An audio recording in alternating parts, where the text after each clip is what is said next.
Alright, let's just come out and say it. Green Book winning Best Picture is one of the biggest safe choice Oscars in recent memory. It's the cinematic version of I'm Not Racist, I Have a Black Friend. A feel-good road trip that conveniently sidesteps the full weight of American racism, all to make white audiences feel a little less guilty on their way out of the theater.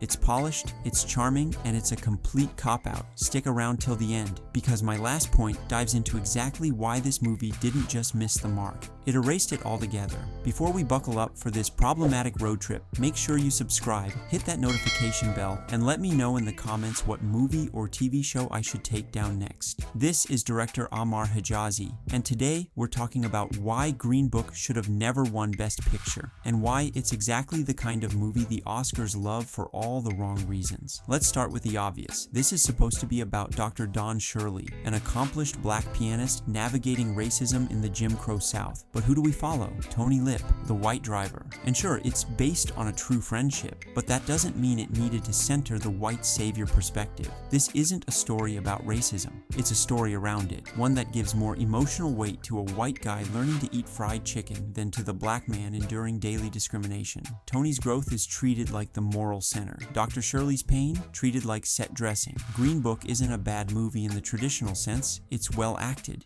well shot, it's competent, but that's the problem. It's safe to the point of sedation. The racism is all overt and simplistic, like cartoon-level racism from Diners and Cops. There's no systemic exploration, no nuance. Just bad racists versus Tony's learning. It wants you to walk out thinking, see? We're not so different after all, instead of confronting the actual depth of America's racial wounds. This movie doesn't challenge anyone. It comforts them, especially white audiences who want a racism story with a neat, uplifting ending and zero discomfort. Let's talk about the based on a true story part.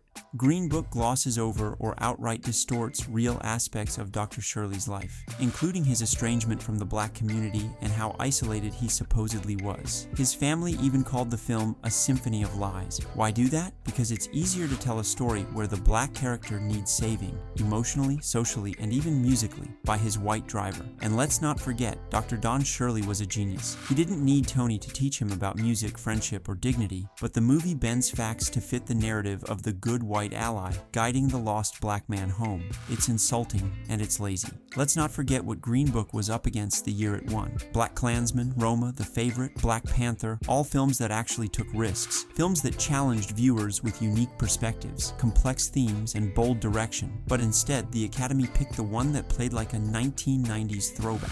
Right down to the piano-heavy, emotional score and "Aw, they became friends" ending. It's the cinematic equivalent of a handshake emoji. Great, but are we really giving it Best Picture for that? Here's where it gets serious. Green Book isn't just a movie, it's a message. And that message is, racism can be fixed with kindness and road trips. It reduces centuries of systemic injustice into a quirky buddy comedy and lets everyone off the hook. The audience, the characters, the system, nobody has to grapple with the hard stuff. It tells white viewers, you can grow out of racism with some fried chicken and jazz. It tells black viewers, sit back, be patient, and maybe someone will eventually respect you.